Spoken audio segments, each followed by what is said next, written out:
Nobody tells you that falling in love with the right person can still be the wrong decision. I didn't figure that out in a dramatic moment. I didn't figure it out all at once. It came in pieces. Small, quiet pieces that I kept finding reasons to ignore, because I was 35 years old, successful, and genuinely embarrassingly happy for the first time in my adult life. Her name was Megan, and for 14 months I thought she was everything. But I'm getting ahead of myself. My name is Nikolaos Papadimitriou. Nico, to everyone who actually knows me. I run a commercial real estate firm out of Metro Detroit. We're based in Birmingham, Michigan, right in the heart of Oakland County. My family has done well. My father, Stavros, built the business from nothing in the 80s. I came in at 26 and we scaled it together, and now it's the kind of operation that makes my grandfather, God rest him, look down from wherever he is and feel satisfied. But money was never the point in our house. Family was the point.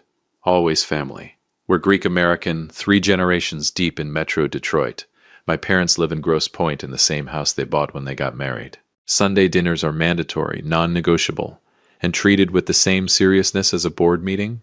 My mother Eleni makes spanakopita from scratch every single week, has done it since before I was born, and if you don't eat at least 2 pieces, she takes it personally. My uncle Theo lives 12 minutes away, and has never once in his life needed an invitation to show up at our door. We are loud, we are close, and we do not do things halfway.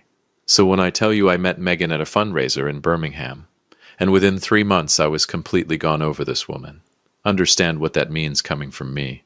I don't fall fast. I don't fall easy. I had dated seriously twice before, and both times ended the same way.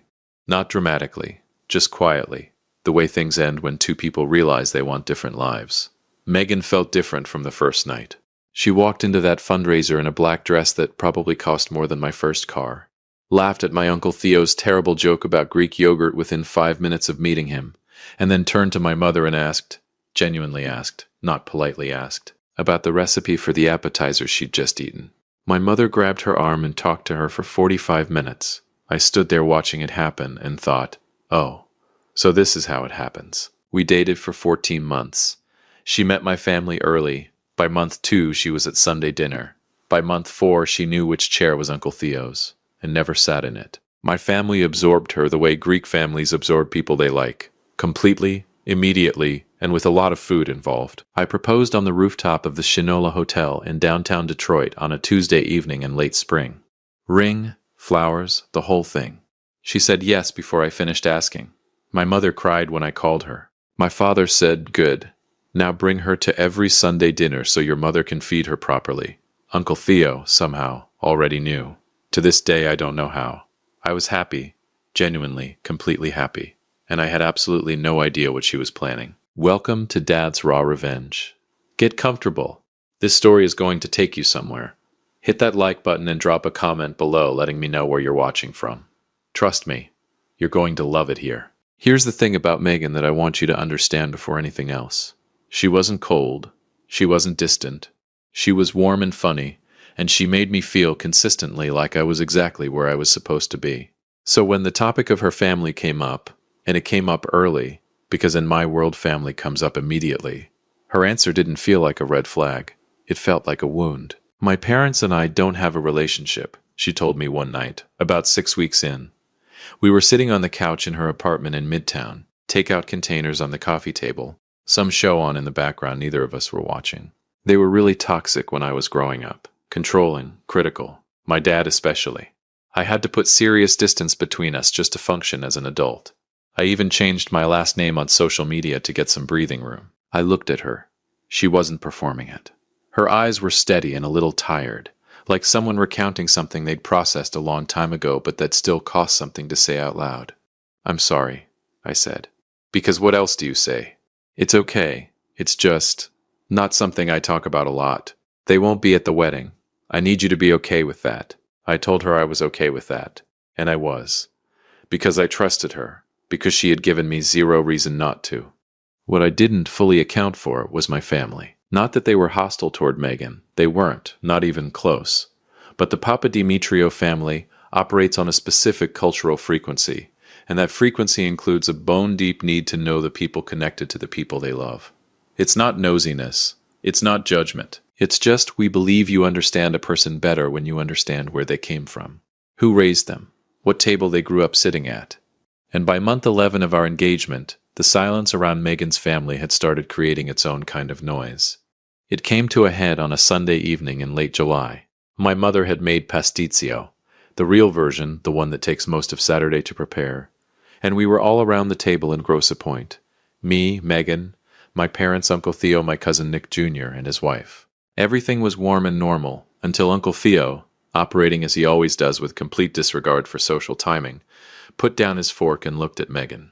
"Megan, sweetheart, I gotta ask you something." She smiled. "Sure, Theo. Where are your people?" The table went quiet the way tables go quiet when someone says the thing everyone has been carefully not saying. Megan's smile stayed in place, but her eyes shifted. Just slightly. "My parents and I aren't in contact. I've mentioned that." "I know you mentioned it. I'm asking about it." Theo wasn't being cruel. He was being Theo.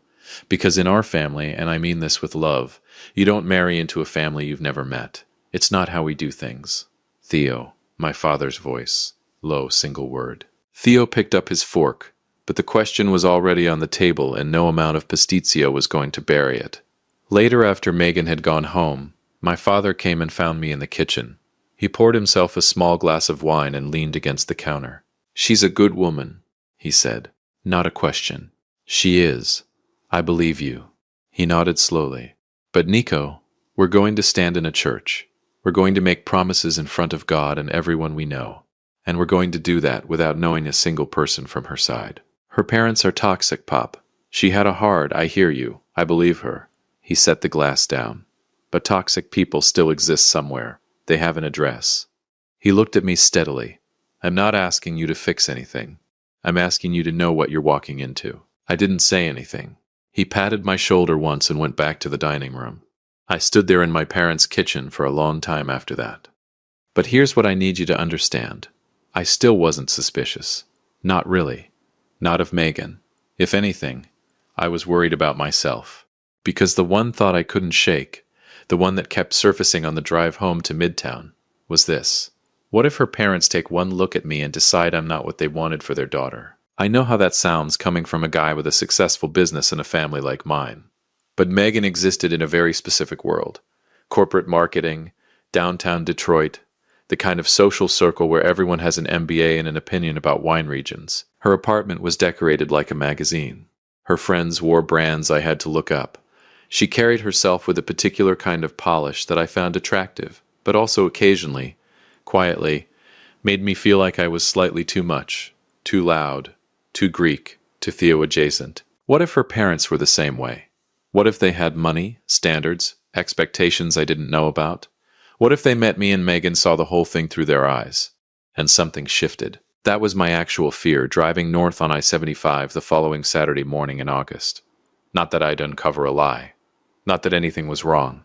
I thought I was going to meet intimidating people who might not think I was good enough. I was going to introduce myself, take whatever they gave me, and try to make a case for myself as the man their daughter had chosen. I genuinely thought I was the underdog in this story. Finding her parents hadn't actually required a private investigator, just a routine piece of administrative boredom. By month 11 of our engagement, Megan had moved into a high-rise condo downtown that my firm owns and manages. Because we were getting married in a few weeks, our legal team needed her to formally sign onto the master corporate lease for tax purposes. I was at my desk on a Friday afternoon when my office manager dropped the processed paperwork on my desk. I glanced down at the state-issued ID she had uploaded to the portal. Megan Melissa Bennett. Not Ashford, the name she used on social media and introduced to my friends. Bennett. Out of pure idle curiosity, I ran a quick property search on the name. A few clicks led to an old public record, a dormant Facebook profile she hadn't touched since college, and a primary address on Maple Avenue in Saginaw, Michigan. About an hour and 40 minutes north on I-75. I told Megan I had a property walkthrough. She kissed me goodbye without looking up from her laptop. The drive up was mostly me rehearsing introductions in my head, and quietly dreading the moment someone opened the door and looked at me like I wasn't what they had in mind. I got off the highway into Saginaw just before 10 in the morning, followed the GPS into a neighborhood of modest ranch homes, clean streets, American flags, the kind of block where people know their neighbors' names and wave from the driveway. I slowed down. Wait. I found the house.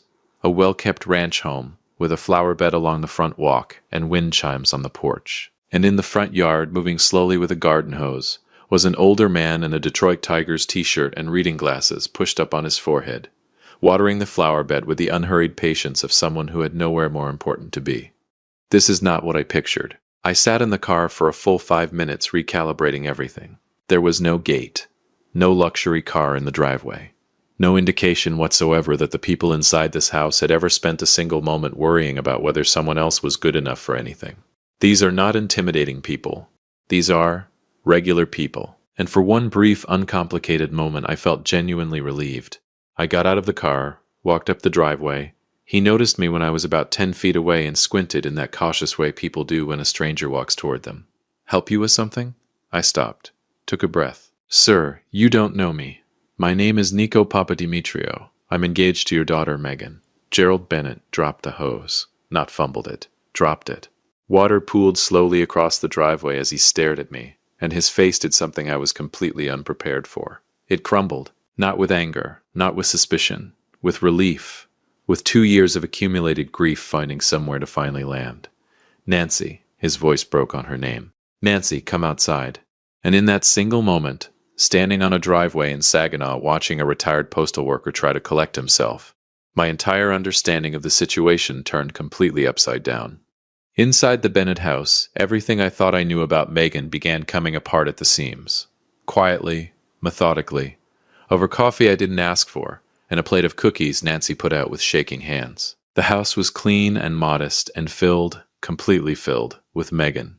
School photos, birthday pictures, a prom photo on the mantel, a college graduation portrait where Gerald and Nancy stood on either side of her, beaming.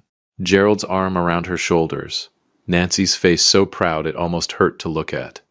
These were not the faces of abusive people. These were the faces of parents who missed their daughter. The story came out carefully. Gerald was a retired postal worker, 31 years. Nancy had been a school secretary in the Saginaw district for most of Megan's childhood. They had put her through the University of Michigan, full ride, no parent debt. They were proud of that, deeply proud. When Megan moved to Detroit and started building her corporate life, things changed slowly. Calls got shorter. Visits stopped. She started appearing in photos online under a different last name. Ashford, her middle name. At events with people Gerald and Nancy didn't recognize, wearing a version of herself they didn't quite recognize either. Then came the wedding conversation. The $100,000 ask. Gerald's heartbroken counteroffer of $15,000. Everything they could give without destroying their retirement. Megan's response: "If you can't invest in my future, you're not part of it." Blocked that same night, Nancy slid something across the table. A birthday card, sealed, unopened, stamped return to sender in red. Megan's handwriting on the return address label. Our address.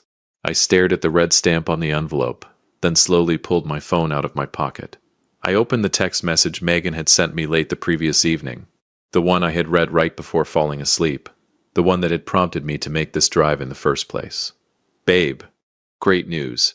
I reached out to my parents. They finally apologized for everything, and they want to meet you for lunch tomorrow before they head out on a trip. I'm so excited for you to finally meet them." The kitchen was very quiet. I looked up slowly. Gerald and Nancy Bennett were sitting directly across from me, completely oblivious to the digital reality their daughter was constructing in real time. I turned the phone around and showed them the screen. Nancy read it. She set the phone down gently, said nothing. Gerald looked out the kitchen window at the flower bed he'd been watering when I walked up. I thought about the drive up, my rehearsed introductions, my quiet fear that I wouldn't be good enough for these people. I almost laughed. I almost actually laughed. Because I had spent weeks worrying that Megan's parents might look down on me, that they might be too polished, too wealthy, too particular. And they were here, in Saginaw, in a ranch house on Maple Avenue. With wind chimes and a garden hose and 2 years of unopened birthday cards, the person who had decided someone wasn't good enough wasn't them. It was her. It had always been her. And just like that, the man who drove up I-75 nervous about making a good impression, that man was gone. The man who drove back to Detroit that afternoon was thinking about something else entirely. The difference between a good liar and a great one is that the great one never breaks character. Not even at the dinner table. Not even when everything is falling apart. I didn't confront her that night. I want to be clear about that because it matters. I pulled back into our parking garage in Midtown Detroit at a little past 2 in the afternoon, sat in my car for 10 full minutes, and made a very deliberate decision. Not yet. Not because I was afraid. Not because I doubted what I'd just seen and heard in that kitchen in Saginaw. But because I am my father's son, and my father taught me something about the moment right before a confrontation that most people get wrong. He said, "Nico, the man who reacts first almost never wins. Let them finish the lie. A half-told lie is just an argument. A fully told lie is a confession." I rode the elevator up to our apartment floor and stood outside the door for a moment. I could hear Megan inside, moving around, the low sound of a TV, completely unbothered, completely unaware. I put my key in the door, walked in. She was on the couch with a glass of white wine, and her laptop open to a venue website. She looked up and smiled the way she always smiled. Warm, easy, like I was the best part of her day. "How was the walk-through?" "Promising," I said. "Long drive, though." "You look tired. You want me to order something?" "I want you to explain to me why your mother's birthday card is sitting in a drawer in Saginaw with our return address stamped on it in red. That's what I want." "Sure," I said. "Whatever you're in the mood for." I sat down next to her. She leaned her head briefly on my shoulder and went back to looking at venue photos. I looked at the screen without seeing any of it. On the outside, completely normal. On the inside, I was completely dismantling everything. That night, I lay in the dark and did what I do when I'm working through a complicated deal. I separated what I knew from what I assumed, and I built a timeline. What I knew, Megan's real last name was Bennett. Her parents were Gerald and Nancy Bennett of Saginaw, Michigan. Alive, present, and heartbroken. They had not abused her. They had not been controlling or toxic in any way that Gerald, Nancy, or a single photograph in that house suggested. They had offered her $15,000 toward a wedding, been told that wasn't enough, and been erased the same night. What I knew, Megan had sent me a text while I was sitting in her parents' kitchen, telling me those same parents had apologized and wanted to meet me for lunch, which meant she was already building the next floor of the lie, which meant there was a next floor, which meant there was someone she planned to bring to that lunch. Who? That was the question I fell asleep trying to answer. I didn't have to wait long. Over the next 3 days I paid attention differently. Not suspiciously. I was careful about that. I didn't go through her phone. I didn't follow her. I just listened. The way you listen when you finally understand that every conversation has been happening on 2 levels simultaneously, and you've only been hearing one of them. I noticed that she mentioned her boss, a man named Robert Callahan, more than she ever had before. Casually, Robert thinks the Henderson account is going to close early, or in passing. Vivian Callahan was at that same fundraiser, apparently. Small mentions, nothing alarming. The kind of thing a person drops into conversation when they're trying to make someone feel familiar with a name before that name becomes important. She was warming me up to them. She'd been doing it for weeks, and I'd never noticed. Robert Callahan. I looked him up from my office the following Tuesday morning with the door closed. Senior vice president at Megan's firm, a wealth management company headquartered in downtown Detroit. His photo on the company website showed a man in his late 50s, silver-haired, the kind of effortlessly confident that comes from decades of never having to justify himself in a room. His wife Vivian appeared in a society column from a Detroit charitable gala from 2 years prior. Polished, highlighted hair, the whole picture. A wealthy, well-regarded couple. Exactly the kind of people you'd want standing beside you if you were trying to convince a traditional Greek-American family that you came from somewhere impressive. There they are. I sat back in my chair and stared at the corporate headshots of the Callahans. I realized then that Megan wasn't just a con artist. She was trapped in a prison of her own immense insecurity. She had spent a decade reinventing herself in Detroit, tailoring her identity to climb a social ladder that my family didn't care about, but her corporate friends did. When her father refused to destroy his retirement for a single day of theater, it wasn't just a financial disagreement to her. In her mind, their modesty was a threat to the polished, wealthy illusion she had sacrificed everything to build. To keep the lie alive, she didn't just walk away from them. She had to erase them completely. And then I thought about what she must have told the Callahans to get them to agree to this. Because here's what I know about people like Robert and Vivian Callahan.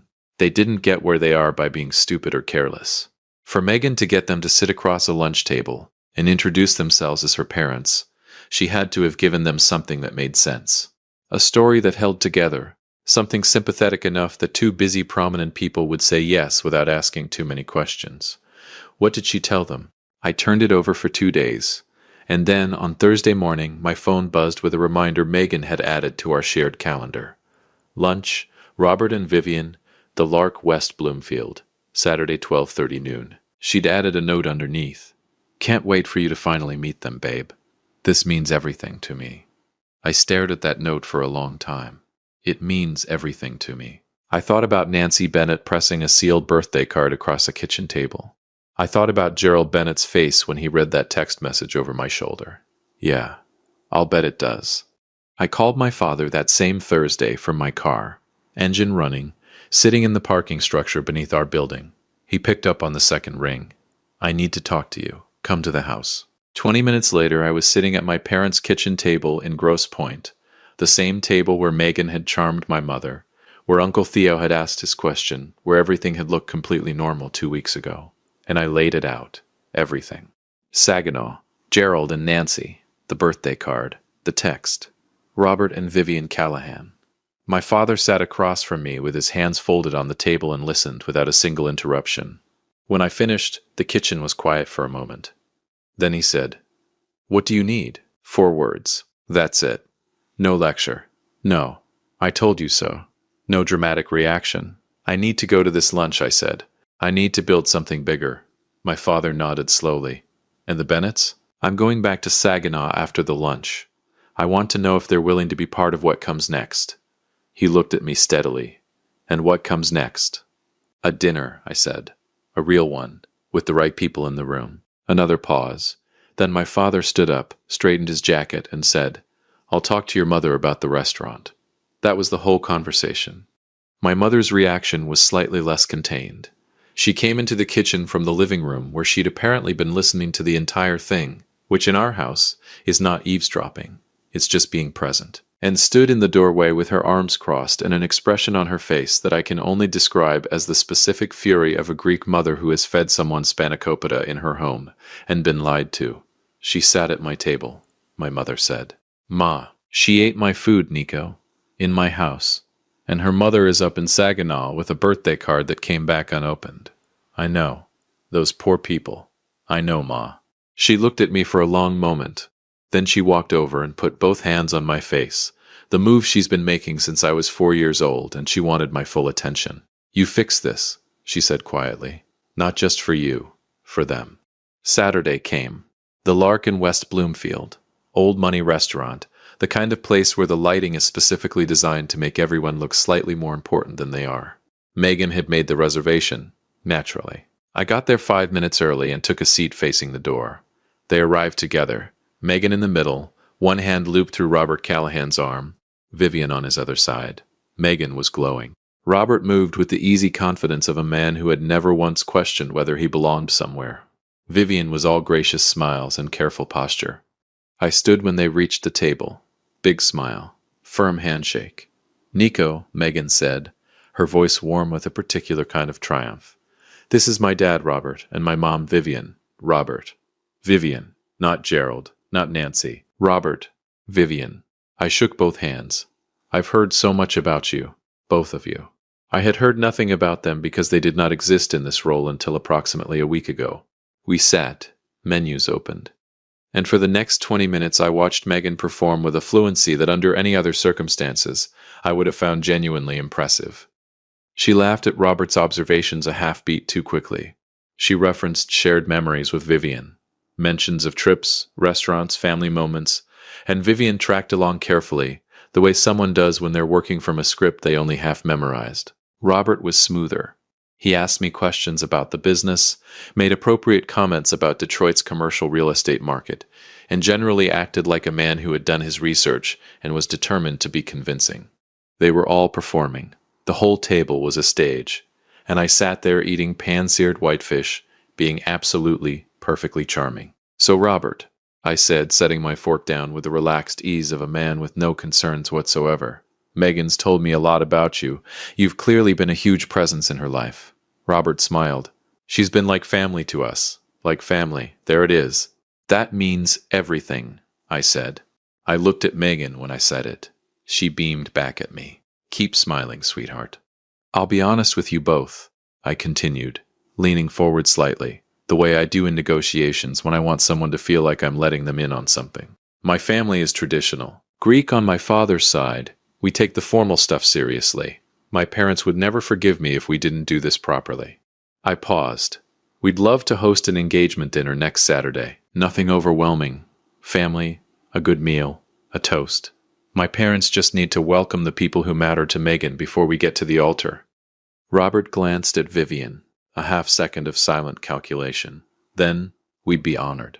Megan grabbed my hand under the table so fast I felt it in my shoulder. Perfect, I said. I smiled at her. She smiled back, the full, radiant, triumphant smile of a woman who believes she has just won. The trap was already built. She'd just walked into it smiling. If you have been listening for a while, drop your thoughts in the comments. Hit the like button while you're at it, and be sure you're subscribed. The following 6 days I moved quietly and precisely. Monday, I went back to Saginaw. I called Gerald from the driveway before I knocked. He opened the door before I finished knocking. We sat in the same kitchen, same coffee, same table. I told them about the lunch, Robert and Vivian Callahan, the performance, the engagement dinner I'd arranged. I told them I wanted them there. Nancy's hands went still around her mug. Nico, we don't want to make a scene. Nancy. I looked at her directly. My mother is going to stand at a church and welcome whoever walks through those doors into our family. She deserves to know who that actually is. I paused. And you have spent 2 years sending birthday cards that came back unopened. You deserve to be in that room. Not for drama. Just because you're her parents. And somebody needs to say that out loud. Gerald reached over and covered Nancy's hand with his. He looked at me. What time should we be there? Tuesday, I sat with my father and Uncle Theo in my father's home office in Grosse Pointe and briefed them fully. My father listened, asked 2 precise questions, and then said, I'll handle the restaurant. He picked up his phone and that was that. Uncle Theo's response required immediate containment. I want to say something to her at the door, he grumbled, narrowing his eyes. No, Theo, you say absolutely nothing, I told him, putting both hands on his shoulders. I need you to do something that is going to be the hardest thing you have ever done. Not one word until I stand up to make the toast. He looked at the ceiling, then at my father, chewing on the inside of his cheek. Fine, Theo finally hissed. But I want a double portion of tirapita before anyone else sits down, and I'm holding the door when we walk out. I looked at him and nodded. That I can absolutely guarantee you. Every piece was in place. Pegasus Taverna in downtown Detroit, my father's choice, and the right one, a restaurant that felt like someone's home, not a stage set. The private dining room in the back, white linen, candles, warm lighting. My mother had handled the menu personally and added a small framed photo of my grandparents to the welcome table because she said they should be there. Gerald and Nancy Bennett were driving down from Saginaw Saturday morning, checking into a hotel in Dearborn. Gerald had called me Thursday night to confirm. His voice was steady, careful, and at the end of the call, after we'd gone over the details, he said quietly, Nico, whatever happens in that room tomorrow, thank you. For going to Saginaw, for knocking on that door. A pause. She picked a good one, even if she doesn't know it yet. I didn't know what to say to that. So I just said, I'll see you tomorrow, Gerald. I pressed my suit Friday night, got into bed next to Megan, who was already asleep, already dreaming about whatever version of tomorrow she had constructed in her head. I lay in the dark and stared at the ceiling and thought about a man in a Detroit Tigers t-shirt watering a flower bed on Maple Avenue. A sealed birthday card with a red stamp across the front. A kitchen table where 2 people had been quietly waiting for 2 years for someone to finally show up. Someone had shown up. Tomorrow, so would they. You can build a lie as tall as you want, but the moment the right people walk through the door, the whole thing comes down. I woke up that Saturday morning in September with the kind of stillness that doesn't come from peace. It comes from certainty. I lay there for a few minutes listening to Megan in the bathroom. The sound of the shower, the hairdryer, the particular rhythm of a woman preparing for a performance she believes she has already won. And I thought about Gerald Bennett pressing his navy blazer in a Dearborn hotel room. Nancy standing at a mirror trying to hold herself together. 2 people who drove an hour and 40 minutes down I-75 for a dinner their own daughter had no idea they'd been invited to. Get up, Nico. Let's go finish this. Megan spent 3 hours getting ready. 3 hours. I sat in the living room watching football highlights with the volume low, and I let her have every minute of it. She came out twice to ask my opinion. Once about earrings, once about shoes, and both times I said she looked beautiful, because she did. That was never the issue. The issue was everything underneath the beautiful. She wanted to leave early to check on the setup. I told her to go ahead, that I had a quick call to make and I'd meet her there. She kissed me on the cheek, grabbed her coat, and walked out the door looking like everything in her life was exactly on track. The moment the door closed, I picked up my phone and called Gerald. He answered on the first ring. "You good?" I asked. "We're ready." His voice was quiet, solid, the voice of a man who had decided something. "Nancy's dressed. We're ready." "Okay, when I text you, you walk in. Doesn't matter what's happening at the table. You just walk in and you stand there. You don't have to say a word." A pause. "Gerald." "Yeah, she's going to see you the second that door opens." "I know. I just want you prepared for—" "Nico." His voice stopped me. "I've been prepared for 2 years. I've been prepared since the night she blocked us. I've been prepared every time Nancy's birthday rolled around and we didn't get a call." Another pause. Shorter. "We'll be there." I held the phone for a second after he hung up. Then I put on my jacket, checked my inside pocket for the ring, and walked out. Pegasus Taverna on a Saturday evening is exactly what it should be. Warm, full, the smell of lemon and garlic meeting you at the door like an old friend. But the private dining room in the back operates on a different frequency. Quieter, intentional. White linen, low lighting, round tables arranged so that everyone can see everyone else.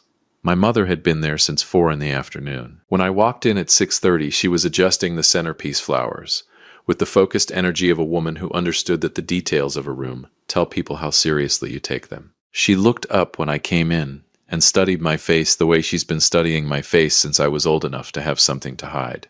"You okay?" "Yeah, Ma. You sure?" "I'm sure." She crossed the room and put both hands on my face, looked at me for a long moment. "Your grandfather," she said quietly, "used to say that the truth always finds the biggest chair in the room, even when nobody invites it." She smoothed my collar. "Let it sit down tonight." I nearly lost it right there. Nearly.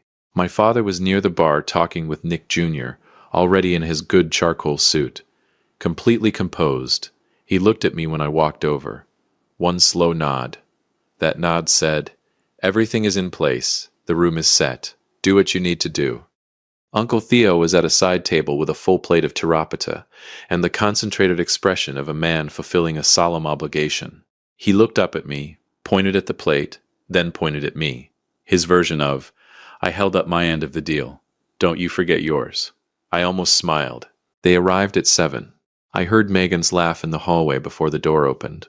That specific social laugh, half a note higher than her real one, the laugh she uses when she wants a room to feel like a party before she's even entered it. She came in first. Navy dress, hair perfect, every detail exactly right. Robert Callahan followed, silver-haired, expensive suit, moving with the easy authority of a man who has never once doubted his right to be wherever he is.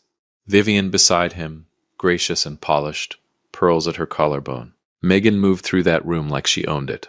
She kissed my mother on both cheeks. She shook my father's hand with both of hers. She laughed at something Vivian said near the drinks table and touched her arm warmly. She was magnificent, genuinely, terrifyingly magnificent. She slipped her arm through mine when she reached me and leaned up close. "This is perfect," she whispered. "Your family is incredible. This is everything I wanted." "I know," I said. "That's why I did it." She heard a compliment. I meant something else entirely. We sat. The food came out. Grilled branzino, lamb chops, a meze spread my mother had personally designed, fresh pita that arrived in a basket wrapped in cloth. The table filled with the warm noise of a real family dinner. Robert Callahan was smooth and engaged, asking my father about the business with what appeared to be genuine interest. Vivian complimented my mother on the restaurant choice, and my mother received the compliment graciously, while privately thinking thoughts I will never fully know. Megan was glowing, relaxed, victorious. I ate. I laughed at the right moments. I refilled glasses and asked questions, and was by every visible measure a completely relaxed man enjoying a family dinner. My phone was face down in my jacket pocket. I had one text to send. I was waiting for the exact right moment. That moment came at 7:48, in the small lull between the main course and whatever was supposed to come next. The table was warm, the wine was flowing, and Megan was mid-laugh at something Robert had said. I slipped my phone out, typed one word to Gerald, now.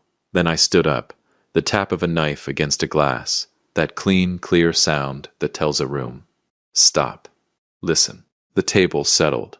Megan looked up at me with that full, radiant smile. The smile of a woman who thinks the next 60 seconds are going to be a toast about how much he loves her. I let the silence hold for just a beat longer than comfortable. I want to thank everyone for being here tonight. My voice was calm, measured. The way my father talks when something actually matters. In our family, a dinner like this isn't just a nice evening.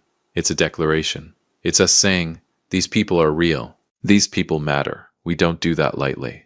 I looked around the table slowly. My father taught me that. The people you bring to the table tell everyone exactly who you are. I paused. So I want to make sure tonight we have the right people at this table. I looked at Tony, the restaurant manager, standing near the back wall. He'd been briefed. He knew his cue. He walked to the side door and pushed it open. And in walked Gerald and Nancy Bennett. Gerald in his navy blazer, the one that didn't quite fit the way it used to. The one you could tell he'd had for years and saved for occasions that mattered. Nancy in a burgundy dress, small purse clutched in both hands, chin up, moving with the quiet dignity of a woman who had decided she was not going to fall apart in public no matter what happened next. They walked through that door and into the silence of that room, and Megan saw them. I was watching her face. I had positioned myself specifically to watch her face. The color left it like a tide going out. Fast, complete, and absolute. Her lips parted. Her hand, the one holding her wine glass, went completely still. The glass tilted. I reached over without looking at her and steadied it, set it down gently on the linen. She turned to me. Her eyes were doing the rapid calculation of someone trying to find the story that saves them. I could see it happening in real time. The search for the exit, the angle, the version of this that she could still control. Nico, her voice came out thin, barely a voice at all. I went to Saginaw, I said quietly, not loudly. I wasn't performing for the room. I was talking to her 3 weeks ago. I drove up I-75 on a Saturday morning because I told myself maybe I can fix this for her. Maybe I can give her her family back as a wedding gift. I let that land. I found a man watering his flower bed on Maple Avenue in a Detroit Tigers t-shirt. I told him my name, and he dropped the garden hose. The room was a held breath. Your father worked for the Postal Service for 31 years, Megan. Your mother was a school secretary for most of your childhood. They put you through the University of Michigan, and they did it without a single dollar of debt because they wanted you to have everything. My voice stayed level. Even. They offered you $15,000, money from their retirement, and you told them that if they couldn't fund your life, they didn't exist. Her mouth opened. You don't understand the whole. I sat in their kitchen. I said it quietly, like a door closing. I saw your school photos on the refrigerator. I held the birthday card you mailed back to our address without opening it. I paused. And while I was sitting there, you texted me, told me your parents had apologized and wanted to meet me for lunch. I turned to Robert and Vivian Callahan. Vivian had both hands pressed flat on the table in front of her, her face completely pale. Robert had gone absolutely still. Robert, Vivian, I said, my voice shifting to something quiet and respectful. I know exactly what she told you. She told you that my family was deeply judgmental, that her real parents had passed away years ago, and she asked you to step in as her honorary family mentors, so she wouldn't have to face a traditional Greek wedding alone. She weaponized your kindness and your status to fill 2 empty chairs on a stage. I gestured toward Gerald and Nancy Bennett standing near the doorway. But those are her real parents, right there. Vivian looked at Megan, a long, slow look, the kind that doesn't need words because the words would be insufficient anyway. Then she looked at Gerald and Nancy, and something moved across her face that was far worse than anger. It was recognition. The specific recognition of a woman who has just understood that the person she thought she knew does not exist. Robert said nothing. He folded his napkin, placed it on the table, the gesture of a man who is leaving and has decided there is nothing worth saying first. I turned back to Megan one final time. She had stopped looking for the exit. There wasn't one, and she knew it. She was just looking at me. Eyes bright, jaw tight, The full architecture of everything she'd built reflected back at her from every face in that room. I grew up watching my father treat people, all people, like they mattered. The guy who parks the car, the woman who cleans the office, the retired postal worker in Saginaw who gives everything he has and gets told it's not enough. I reached into my jacket pocket. That's the measure I was raised with. Not the address, not the job title, not the clothes. I looked at her. By that measure, I don't know who you are. I took the ring out of my pocket. I set it on the white linen tablecloth in front of her. Not thrown, not dramatic, just placed. Quietly. The way you set something down when you've been carrying it too long and you're finally ready to put it down for good. Then I picked up the floral centerpiece from the middle of our table. White flowers, simple, my mother's choice. And I walked across the room to where Nancy Bennett was standing. She was fighting it. You could see the effort in her jaw, her shoulders, the way she was breathing. Short and careful. The way people breathe when they are holding something enormous and cannot afford to drop it in public. I held the flowers out to her. She looked at them, looked at me, and then Nancy Bennett, who had driven an hour and 40 minutes from Saginaw, and pressed her best dress, and held her chin up through the hardest walk of her life. She took the flowers and came completely apart. Not loudly. The quiet kind. The kind that comes from 2 years of accumulated grief finding somewhere to finally go. Gerald had his arm around her before the first sound left her. His jaw was tight, his eyes wet, his chin steady. He pulled her in and looked at me over the top of her head. And then he did something I didn't expect. He stepped forward. One step, Nancy still tucked under his arm, and he extended his free hand to me.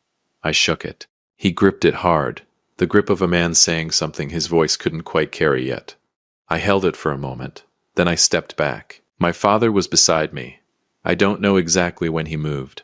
Stavros Papadimitriou materializes when it matters. It's just what he does. He looked at Gerald Bennett for a moment. Then he stepped forward and extended his hand. "I'm Stavros," he said. "I should have met you a long time ago. I'm sorry for that." Gerald shook his hand. Swallowed once. "Gerald." A breath. "Thank you for raising a man like that." My father looked at me sideways. Just for a second. Just long enough. In 35 years, that is the proudest I have ever seen him look. My mother didn't shake Nancy's hand. She pulled her into a full embrace. Both arms immediate, unconditional. The way Greek mothers hold people who need to be held. Nancy held on. The flowers were still in her hands. We walked out together, the Papadimitrious and the Bennetts. My mother's arm linked through Nancy's, my father and Gerald walking side by side with the quiet ease of two men who had just recognized something in each other. Nick Jr. holding doors, Uncle Theo bringing up the rear. Theo stopped at the main door. He turned back, just once. I looked back too. Megan was sitting at the center of that table, in her perfect dress, in her perfectly constructed life. The ring on the linen in front of her, the centerpiece gone. Robert and Vivian Callahan stood at the far end of the room. Vivian with her coat already on, Robert with his hand at the small of her back, neither of them looking in Megan's direction as they moved toward the exit. Her friends, the high society crowd she had curated and performed for, and built her entire second identity around, sat in their chairs, with the particular discomfort of people who have just witnessed something they cannot unknow, and aren't sure what to do with their hands. Nobody went to her. Nobody pulled her aside. Nobody offered a version of events that made it better. Nobody played the part she needed them to play, because there were no more parts available. The whole cast had walked out. She just sat there, seen, completely, finally, irreversibly seen. Uncle Theo looked at her for a long moment. Then he shook his head once, slow, almost sad, and let the door close behind him.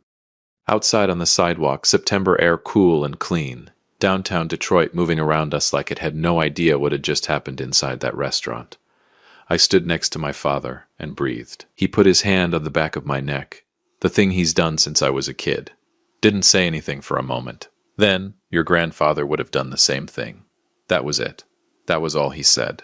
Across the sidewalk, Gerald Bennett was looking up at the Detroit skyline with Nancy tucked under his arm, the white flowers still in her hands, both of them breathing the same cool September air like people who had just been handed something back that they'd given up on ever seeing again. Gerald caught me looking. He nodded once. Not a thank you nod, something that didn't have a word for it. I nodded back. Some deals you close for profit. Some you close because there is no version of yourself you can live with that walks away from the table. That night, I closed the most important deal of my life, and I didn't make a single dollar. Some women lie to erase people who loved her. She built a whole life on top of that erasure. And on a Saturday night in September, in a private dining room at Pegasus Taverna in downtown Detroit, every single floor of it came down. If you enjoyed this story, hit that like button, subscribe, and drop a comment below. Let me know where you're watching from. I will see you on the next one.